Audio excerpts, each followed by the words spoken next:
All right, Trump is incapable of doing a simple morning interview without delving into race realism or pseudoscience. He is incapable of walking on stage and talking about immigrants without saying they're poisoning the blood of our country or without painting them all as criminals. I went to 2 Trump rallies this weekend, one on Saturday, one on Sunday. You guys will see a lot of that soon, but every single Trump supporter I talked to has been conned into thinking that immigrants are ruining their lives. This was in Pennsylvania and Wisconsin. People in Pennsylvania and Wisconsin were so worried about immigration that they wanted to deport 15 million people en masse, even if it necessitates violence. And it's because of the rhetoric used by Donald Trump. You can directly link Donald Trump's apocalyptic rhetoric regarding immigrants with the way that his supporters talk about them. So I want to play you a few clips today that really illustrate my point. I want to maybe show you some Trump rally footage in this video or a video later on today. We have a lot to sift through. We have no time to waste. Make sure you drop a like, make sure you subscribe. And can we jump in with this clip of Donald Trump talking to Hugh Hewitt, and he says that Israel has to do one thing. Israel would be good. I think Israel has to do one thing. They have to get smart about Trump because they don't back me. I did more for Israel than anybody. I did more for the Jewish people than anybody. And it's not a reciprocal, as I say. Not reciprocal. I think your numbers are rising with Jewish Americans. They may not. He's saying it's not reciprocal because Jewish Americans vote for Democrats 70, 75%, and that's because they're smart people. Say it out loud, but I think they're rising, Mr. President. Well, we should have 100%, and I'll never hit that, but we should have 100%. But it's been an honor talking to you. You're a real professional. This man can't even conceive of the idea of doing something that's not totally transactional. Maybe Jewish people don't like you because they see through your shtick and know that you embolden far-right, anti-Semitic people. And Trump himself always says that Jewish people need to get their head checked. Now, that has to be offensive. If you are a Jewish person watching, I'd love to hear from you. Like, does that offend you? Let me know in the comment section below. I know that I have Muslim American family members, and when Donald Trump talks about Muslim Americans or the Muslim ban, they get offended. Whenever Donald Trump talks about women and protecting them, it's a weird vibe. Trump can't even talk about black Americans without saying black jobs. So my broader point is Trump just loves to offend these groups and launch attacks at them if it's not a completely transactional interaction. Now, here's a clip of Trump on Hugh Hewitt saying that VP Harris is low IQ and stupid, and this is off the back of Republicans saying that Democrats need to lower the temperatures in American politics. I think they don't believe anything she says. Everything she says is a liar. You know, it's a total lie. Look, she had one thing in her resume. It was a big deal. You know, I talk about it a lot because it's so simple for people to understand. I worked at McDonald's, she said. I worked there. Oh, it was so hard. It was so this. I worked there for so long. It was so terrible. She worked over the French fries. Okay, it was so terrible. The heat was so. She never worked there. Okay, that was one of many lies. Now, that was a sort of a, you know, it's bigger a lie than people think. What I like is it's so simple to understand. You know, a lot of her lies, you know, they go around, although she doesn't lie in a complicated way because her mind doesn't work that way. She's not a smart person. She's a low IQ individual, and this country can't have a low IQ person doing this for another 4 years. We had it for 4 years with him. We can't have a low IQ person.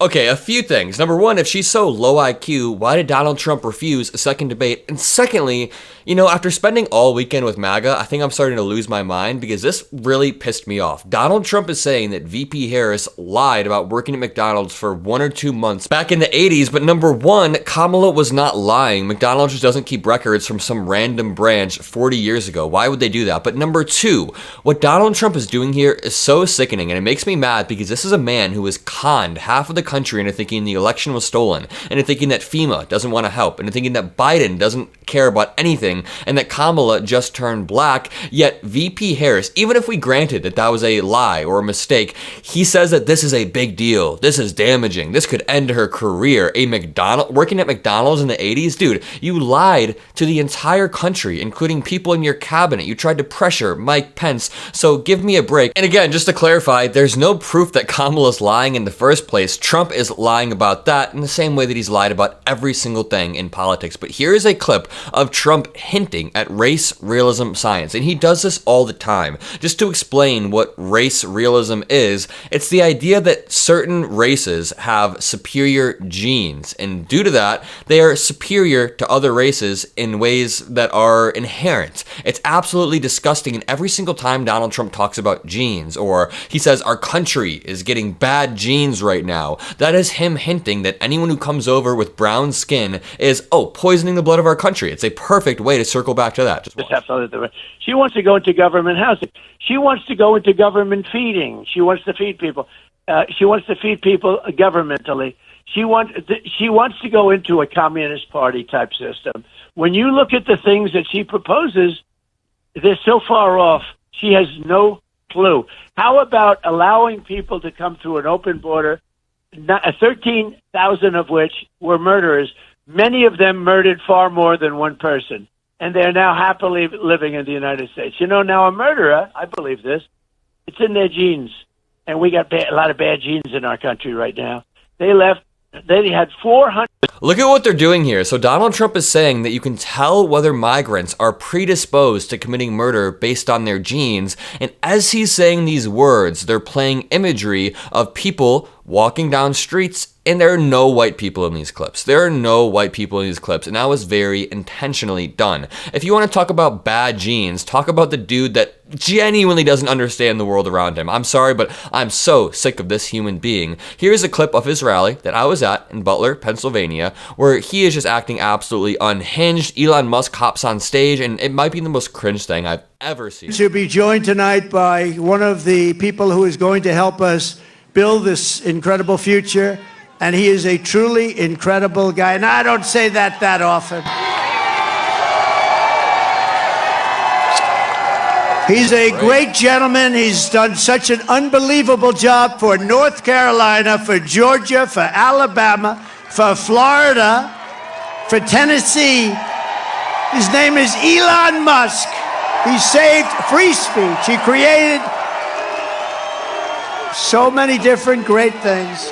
Okay, so just beyond Elon Musk being cringe and jumping on stage, we all know that we've all seen the pictures. We know it was super cringe. The thing that I want to talk about is Elon Musk intentionally trying to influence the election. I have more clips to play, but just really quickly, from a broad point of view, Elon Musk bought the largest social media platform. He then removed community notes from his own posts while making sure that other accounts are relentlessly fact-checked and community noted. And you know what? I like the community notes most of the times, but Elon Musk has never had his tweets community noted.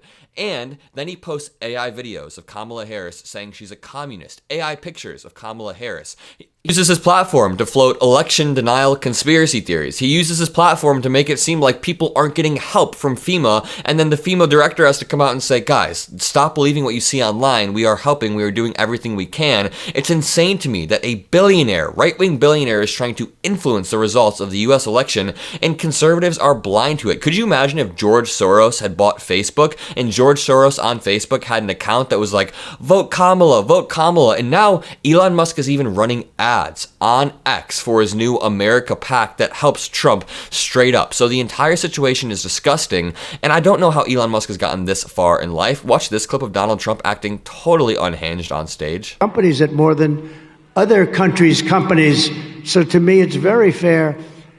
He said, I told him, and I was very late. I think I was probably working on one of the hoaxes or something that was, keeps you busy. The Democrat scams and hoaxes. I said, Emmanuel, I don't have time.